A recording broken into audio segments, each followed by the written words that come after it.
Hey everybody, welcome to the video. So we're breaking down the two-game Monday Night Football doubleheader slate over on Draftkings. Maybe not the most exciting games in the world. We got the Bills versus the 49ers and a 47-point total, and the Steelers versus the Washington Football Team with only a 43.5-point over-under. So I'm not really expecting fireworks here, but there's definitely some fun players to talk about, and two games is always better than one. So I'm looking forward to it, and I'm sure you guys are as well. And if you find this video helpful in any way possible, please leave a like, and if you're new to the channel, hit the subscribe button. It really helps me out, and I really do appreciate it. And while you're at it, you might as well hit that notification bell as well, so you don't miss out whenever I post new content.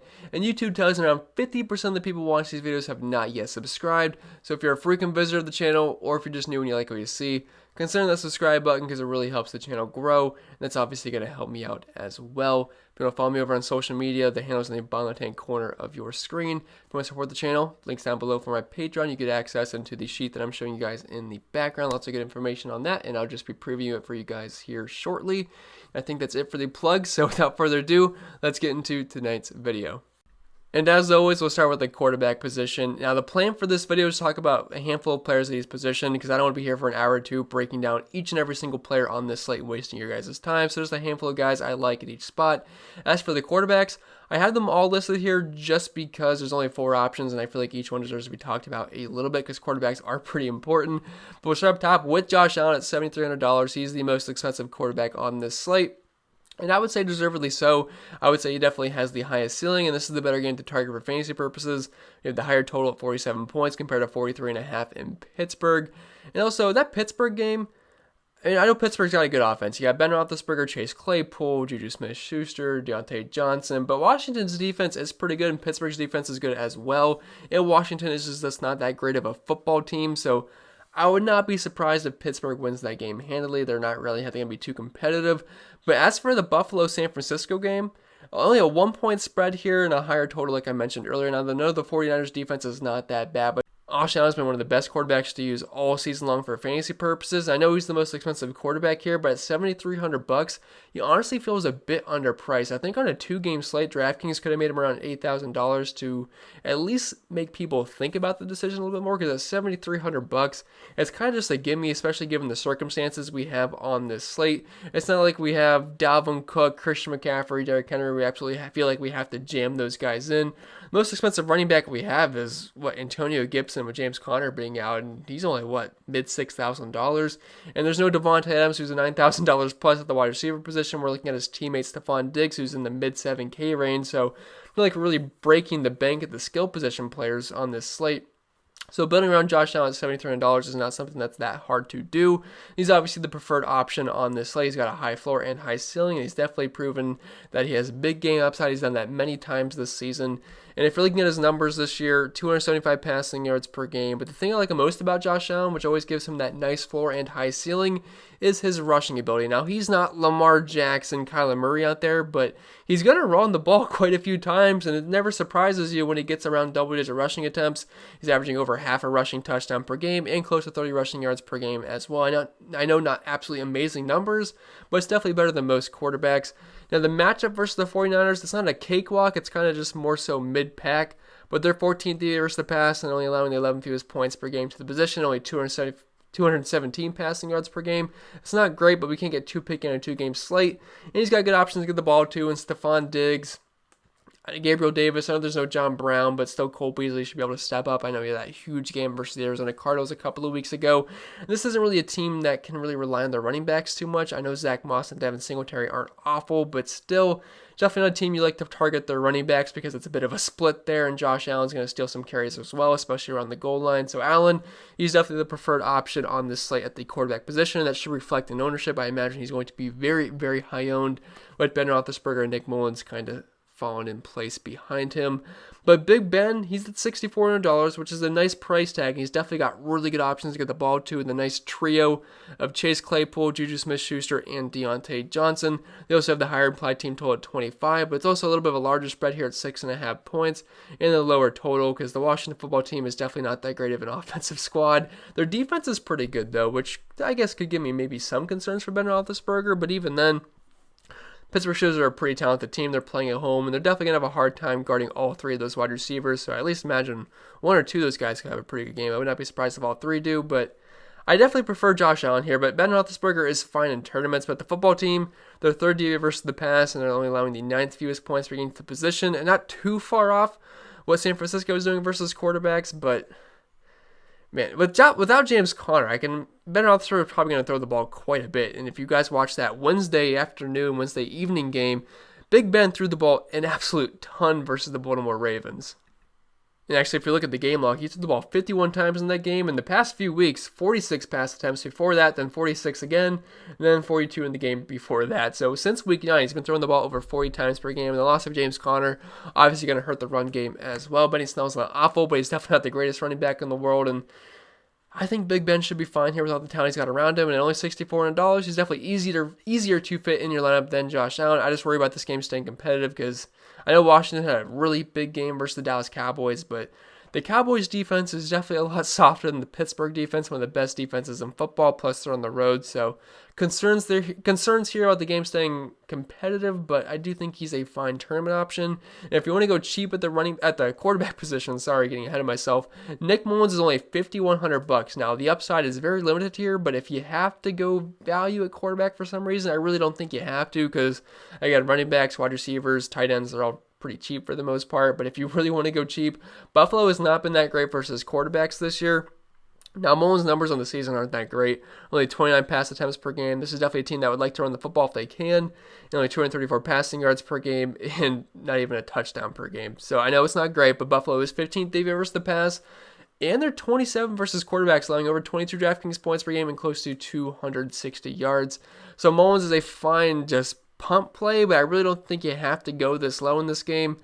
But he's definitely got some good options to get the ball to. Deebo Samuel, Brandon Ayuk, Jordan Reed's going to be the main tight end in this game. Unfortunately, no George Kittle still, but you got Raheem Mostert, which I guess he's not really much of a threat through the air. But still, I mean, he's got some decent pieces on this offense, and he's dirt cheap. And I could see him throwing a couple of touchdowns versus Buffalo, maybe getting over 250 yards, which would be fine at his price point.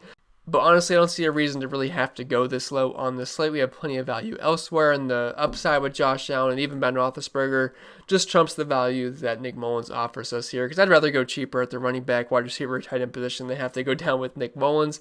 Then right below him, we have Alex Smith at $4,900, and I feel like this is just a firm no thank you. I don't see a reason to want to play Alex Smith if he happens to somehow go off versus one of the best defenses in football on the road.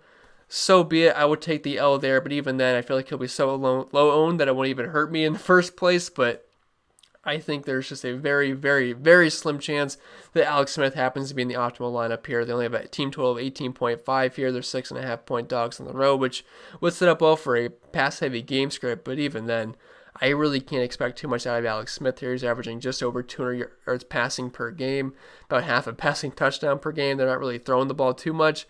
And he's kind of a check down Charlie here, less than 7 yards per attempt. He's completing a lot of passes, but again, it's a lot of useless check downs to J.D. McKissick and those kind of guys.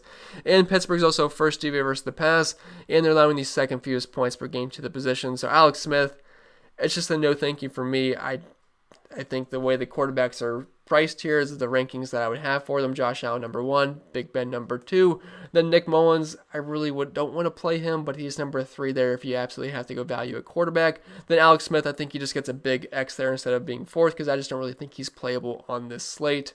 And with that being said, I think we can move on to the running back position, which is not that great either. I only have a couple of guys listed here, and it's Antonio Gibson, Raheem Mostert, and Benny Snell, with James Conner being out.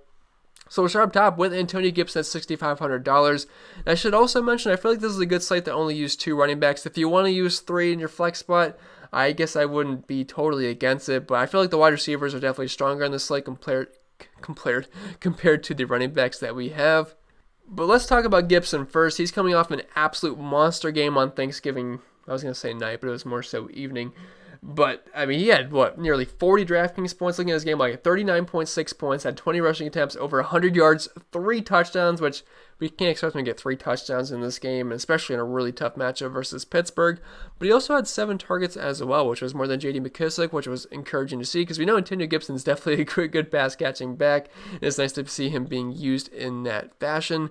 But man, this is a tough spot for Gibson. He's definitely not a must-play here. I would say he's the best running back on this slate, maybe right up there with Raheem Mostert. Man, this is a tough spot versus Pittsburgh, especially being 6.5 point dogs on the road. I can't imagine there are going to be many scoring opportunities here. And that matchup versus Dallas, that was much softer than the matchup here versus Pittsburgh. Like I said earlier, one of the best defenses in football. Third DVA versus the run and allowing the second fewest points per game to the position, and only 79 rushing yards per game. They're also not really giving up much to the air to running backs as well, about 20 receiving yards and 3 catches per game, and .09 receiving touchdowns. So I don't have too much hope here for Antonio Gibson. He's definitely a talented back, and he's been scoring a ton of touchdowns this season, actually averaging a rushing touchdown per game in about 3.5 targets per game and a 10% target share. It's just this matchup versus Pittsburgh is rough. If you got the money for him, I think he's fine from a volume standpoint. I think if he gets a handful of targets, he won't kill you on this slate, but he's definitely far from a must-play. None of the running backs are must-plays, but we have to play at least 2, so he's definitely in consideration for me. I would say right now my favorite running back to use is Raheem Mostert at $5,100. It's actually a decent matchup versus Buffalo. They have not been that good of a defense this season. They've been a bit rough versus running backs and versus, when I say rough, I mean themselves. They've not been that good versus running backs or versus quarterbacks and wide receivers and tight ends. So it's definitely been a defense that we can use fantasy options against. They're 22nd DVA versus the run. They're 24th versus running backs, allowing over 100 rushing yards per game, about 5 catches per game, and close to a rushing touchdown per game. So Raheem Mostert, he is definitely in play for me now. It's a limited sample size this season because he has not played a full season, but in the games that he's played, about 70 rushing yards per game, 13.5 rushing attempts, 5.2 yards per carry. He's also a threat through the air as well. And he's going to operate as the lead back on a team that likes to run the football. So Raheem Mostert, I definitely think he's one of the best running backs to use on this slate and one of my favorite plays. And Benny Snell at $5,400. Not really expecting much here, but with James Conner being out, I think he's fine from a volume standpoint. And he should get plenty of work here versus Washington. I expect Pittsburgh to be playing with a lead in this game. And they're 6.5 point favorites at home with a 25 implied team total. So the work should be there. And he played the majority of the snaps on Wednesday in their last game versus the Ravens, and he had about 20 opportunities in his last game. He had 16 carries for 60 yards, and he had 3 catches on 4 targets, so actually exactly 20 opportunities there, and in total 19 touches, which is pretty good. That's good volume. And if he gets into the end zone, you're probably going to be pretty happy with him at $5,400, but if he doesn't, it'll probably be more of a middle-of-the-road play, but all these running backs are middle-of-the-road play, so I think it's fine given the circumstances on this slate. And with that being said, I think we can move on to the wide receiver position, which is definitely more fun to talk about, more so than the running backs, because this is a deeper position overall, and there's definitely some more flashier names here. But we'll start up top with Stefon Diggs at $7,500. He's been one of the most consistent wide receivers in football all season long. He has not had a game below double-digit points, and he's one of the more talented wide receivers in football as well. And I assume he's going to come in as the highest-owned wide receiver on this slate, and one of the highest-owned players on this slate as well. And that's for several reasons. One, it's really not that hard to fit him in given the way this slate is priced. And number 2, we're all playing Josh Allen for the most part, so it only makes sense to want to pair him up with this top pass-catching option. That is clearly Stefon Diggs. So at $7,500, I assume he's going to be one of the highest-owned players in the entire slate, especially at the wide receiver position, probably going to be the highest-owned wide receiver, but definitely makes sense here, and the numbers speak for themselves. He has not had a game below double-digit points all season long. He's had a couple of games close to around 10 points, which is definitely not what you want out of Stefon Diggs, but the floor has been extremely safe all year long. About 10 targets per game, a 30% target share, 69% weight opportunity share, and a 35% market share of the team's air yards. Now, I guess the only concern here is that he should see a good amount of Richard Sherman in a limited sample size this season. He's definitely been pretty tough versus opposing wide receivers. Now, he's kind of stuck on that left side of the field, but he should see a decent amount of Stefon Diggs here, even though he does only play around 29% of his snaps on the left side of the field, matched with Richard Sherman. But anyway, he's only allowing .04 fantasy points per route covered this year, .21 yards per route covered, and only a 50% catch percentage. So definitely not an absolute cakewalk here for Stefon Diggs, but overall I'm not too concerned. In their 14th DVA versus the pass, like I mentioned earlier, and they're only allowing the 10th fewest points per game to the wide receiver position. But again, the 2-game slate, we can't get too picky here, and Stefon Diggs is one of the best wide receivers in football, so it only makes sense to want to jam him in with Josh Allen on this slate. Then dropping down a tier 2, Terry McLaurin at $6,500. He's more of a tournament play in my opinion, just because the matchup versus Pittsburgh isn't great. He's also questionable heading into this game. It's the same issue heading into the Thanksgiving game, so I really have no concerns about him playing or playing time or anything like that. I can't imagine he's going to be limited at all. And the volume's elite for Terry McLaurin. The only problem with him is that he just has poor quarterback play, but the volume's there, around a 27% target share, close to 9 targets per game, 45% market share of the team's air yards. It's just I definitely have concerns here about the matchup versus Pittsburgh. I can't really imagine the football team being able to move the ball too much. They only have an 18.5 point implied team total. They're on the road in Pittsburgh. I know there's really not many fans there, so you don't have to worry about crowd noise or anything. But even then, their first DVOA versus the pass, they're allowing the 13th fewest points to get into the position, which I guess the one positive note is out of all these 4 teams on the slate, the Steelers are actually allowing the most points per game to the wide receiver position. I know it's still the 13th fewest points per game, so it's definitely not something to be excited about, but I guess that's the one silver lining here for Terry McLaurin, but I can't imagine it's going to be an easy time for him, but volume and I guess talent for him, he's one of the more talented wide receivers in football, that could prevail here, and he's a $1,000 discount off Stephon Diggs. You can certainly play both, but I think McLaurin's fine in tournaments, but I think the upside is limited there versus Pittsburgh. Then dropping down to Deontay Johnson in the same game. Also a pretty tough matchup versus Washington. And like I just showed you guys, they're actually allowing the fewest points per game to the wide receiver position. So it's definitely not a super easy matchup here for the Steelers wide receivers. But this is definitely a talented trio. Chase Claypool, Juju Smith-Schuster, and Deontay Johnson. All of these guys are capable of having good games. Now, if I have to pick one, I'm going with Deontay Johnson here just because he's heavily targeted. It seems like every single game that he is healthy. And looking at the per-game numbers for Deontay Johnson, I say this every single time, so I apologize if you've heard this spiel many times before, but it counts the games where he left the game early on due to an injury and never came back, so it makes Deontay Johnson look even better. So including those games, he's got 9 targets per game and a 22.9% target share. You take those games out of the equation, we're talking pretty much double-digit targets per game and close to a 30% target share. Big Ben loves getting this guy the football.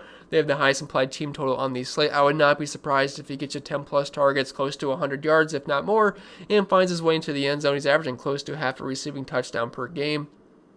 Now, like I mentioned earlier, the matchup versus Washington is not that great, allowing the fewest points per game to the position, but the Steelers have been throwing the ball a ton, and without James Conner, I could see that happening once again. Big Ben's thrown the ball over 40 times per game for the past month now, and Deontay Johnson has had double-digit targets in each and every single one of those games. So assuming he's healthy in this entire game, I imagine he's going to have a pretty solid outing here. So I definitely like Deontay Johnson in all formats, and he would be the preferred option for me out of the Steelers trio at the wide receiver position. Then dropping down to the 2 49ers wide receivers, we have Deebo Samuel and Brandon Ayuk. Both of these guys in the last game that they've actually played, they've had double-digit targets. Now, you got to keep in mind those were in separate games where they both weren't playing together, so I can't imagine they're both going to have double-digit targets here. But both guys are pretty talented wide receivers. Deebo Samuel's obviously the wide receiver 1, and Brandon Ayuk, the pretty talented rookie, he's the wide receiver 2 in this offense. But both guys have value here in a decent matchup versus Buffalo. They're not absolutely awful versus wide receivers. They're kind of more so mid-pack as they are DVOA-wise versus the pass, allowing the 13 fewest points per game to the position, which is exactly right on par with the Pittsburgh Steelers. Pretty much the same amount of yards, just a little bit less touchdowns. But Samuel, Ayuk, I think they should both be solid plays here. And it's only a 1-point spread, so if this game is back and forth, I can see both these guys definitely having value. I would say Deebo Samuel probably gets maybe a couple more targets than Ayuk, but you get about a $1,000 discount with Ayuk here, and so I definitely think both guys are interesting options, and both guys have similar numbers on the season. Samuel's at a 20.9% target share compared to Ayuk's 20.8% target share, and both around 7 targets per game. Now, Samuel's air yards this year are absolutely horrendous. Like, that's pretty bad. A 5.9% market share of the team's air yards and an 8 out of 1.7. But I still think he's a good option here. We know he's a pretty talented wide receiver. And if you're looking at his numbers this year, 0.48 fantasy points per route ran, 0.26 targets per route ran, and 2.37 yards per route ran as well. So I definitely have interest in here both of these guys. It's just Ayuk's maybe a little bit more appealing because of that $1,000 discount we get off of him. And then Cole Beasley and Gabriel Davis. If you want to pair up a couple of options with Josh Allen, I think that makes sense, especially on a small slate. And both these guys will have expanded roles with John Brown being out once again since he's on the IR. Cole Beasley didn't really have that great of a game last time out, although he did throw a touchdown to Gabriel Davis, which was nice. But other than that, he had a pretty pedestrian day. He only had 2 catches on 4 targets for around 20 yards and did not find the end zone besides that touchdown pass, which is not something we can rely on every single week. But before that, versus Arizona, Beasley had a monster game. We're talking around 30 fantasy points, had an amazing one-handed grab to extend the drive to where Stephon Diggs had that, what was going to be the game-winning touchdown until DeAndre Hopkins caught that Hail Mary. I missed that game. That was a really fun game for fantasy purposes, but both these guys are certainly viable. Gabriel Davis is very cheap at $4,300, and he's going to be in a full-time role, and he actually had a very solid game. Definitely had the better game between him and Cole Beasley. He had 3 catches, 79 yards, caught the touchdown from Beasley, and overall, decent day for him, and I would not be surprised if he has a similar output in this one. Not saying he's going to catch a touchdown from Cole Beasley once again, but handful of targets, handful of catches, probably around 50, 70 yards. Maybe he gets a touchdown, maybe he doesn't, but at $4,300, he's just a nice cheap pairing in addition to Josh Allen. And with that being said, we can move on to the tight end position, which is definitely not that appealing on this slate. I think we have three viable options because I don't really want to mess around with the Buffalo tight ends. But we have Eric Ebron. He's kind of our spend-up tight end. The name of Jordan Reed is probably going to be the most popular tight end. Then Logan Thomas is an interesting pivot off of Jordan Reed. But up top, we have Eric Ebron at $4,400. Again, I don't really love tight ends here, and I feel like I'm just going to spend down for Jordan Reed just because he offers us some price savings. And I feel like we might need that to be able to fit in a guy like Stephon Diggs, or maybe even Antonio Gibson or Josh Allen if it comes down to it. Because I don't think this is a Eric Ebron or bust slate at the tight end position. Now, last week, he's actually coming off a pretty big game in terms of volume because he had 11 targets in that one. Now, he only ended up with 12.4 fantasy points, but that's not bad for tight ends because tight ends is a pretty rough position. But he has 7 catches, 54 yards, and he's been getting volume each and every single week. We're talking 11 targets, 7, 6, 6, 5, 8. So he's a pretty safe, solid play. It's just a matter of being able to afford him. Yeah, would he be the preferred tight end? Sure, but on a point per dollar basis, Jordan Reed's about $1,000 cheaper. It's a pretty good matchup versus the Buffalo Bills. And Jordan Reed, we know, is a very talented pass-catching tight end. And with George Kittle still being out, he's definitely in play here at $3,200 as the lead tight end in this offense. But Eric Ebron, his numbers on the year, about a 15.4% target share, about 5.5 targets per game, just slightly above that. Now, the matchup versus the football team, they are 19th versus tight ends and allowing a little bit over 13 Draftkings points per game, despite being third DVA versus the pass. Ebron, yeah, he's a fine, safe option. I just don't think you absolutely have to play him. But Jordan Reed, I definitely have him interested. He's coming off a 6-target game last week. Now, he only caught 2 of them, and I believe he had less than 20 receiving yards, so not a super impressive performance. We know the guy definitely has upside. He's a good receiving tight end. The only problem with him is that he seems to get hurt all the time, so there's always risk with that when you roster Jordan Reed, but at $3,200 on a 2-game slate, I'm not overly concerned about it. The Bills are actually allowing the second most points per game to the position, close to 16 points per game, 64 receiving yards, and over half a receiving touchdown per game as well. So Jordan Reed at $3,200, I definitely think he's a nice solid play here. Should get 5+ targets, and that's good enough for me at $3,200. Then Logan Thomas, I think he's an interesting pivot off of Jordan Reed. I would much rather play Reed because he's going up against Pittsburgh, and Pittsburgh is definitely not a fun defense to play guys against. And tight ends, they're tough versus tight ends too. They're tough versus quarterbacks, running backs, pretty tough versus wide receivers, but a little more so towards mid-pack. But they're allowing the fewest points per game to the position, only 7.3 points, 0.09 receiving touchdowns, and only 33 receiving yards. So it won't be an easy time here for Logan Thomas, but the guy is involved in this offense. About 5 targets per game, a 16.4% target share.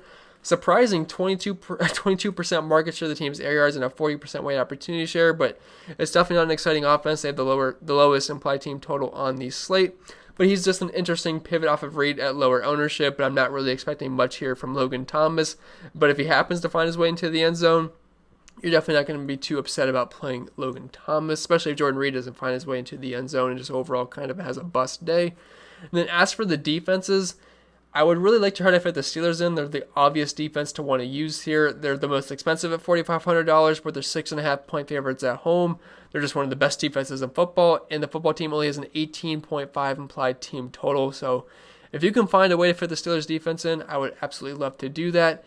If you can't play the Steelers, I'm really not interested in any of these other defenses. I guess I would say the Bills just because they're slight favorites, but they're also on the road, kind of going across the country. It's not quite New York City to California, but it's, it's still upstate New York to California, so it's pretty much across the country.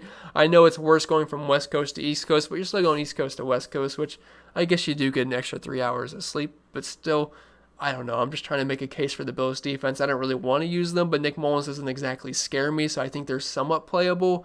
49ers defense and Washington football team, those are definitely the secondary options, but they'll be the lower options just because people are definitely going to want to have some more Steelers and Bills in their lineup than they're going to want to have 49ers and Washington football team members for the most part. So that's just going to sway ownership to the two top guys, and they're priced like that for a reason. They're the better options, but defenses, they are what they are. If you can't get to the Steelers, just flip a coin and hope one of the other defenses doesn't go negative for you. And with that being said, guys, that's going to be it for this video. So I hope it was helpful. If it was, make sure you leave a like. And if you're new to the channel, hit the subscribe button. It really helps me out, and I really do appreciate it. If you want to follow me over on social media, the handle's in the bottom left-hand corner of your screen. If you want to support the channel over on Patreon, link is down below for that. You can get access into the entire sheet that I just showed you guys in the screen right behind me. And also make sure to subscribe if you're new, and if you didn't already, make sure you leave a like on the video. That really helps me out. It gets more people to watch my videos and recommends my videos to more people as well. And I think that's pretty much it. So I'm going to get out of here. Hope you guys enjoy the doubleheader that we have, and I hope you had a fantastic Sunday slate of football.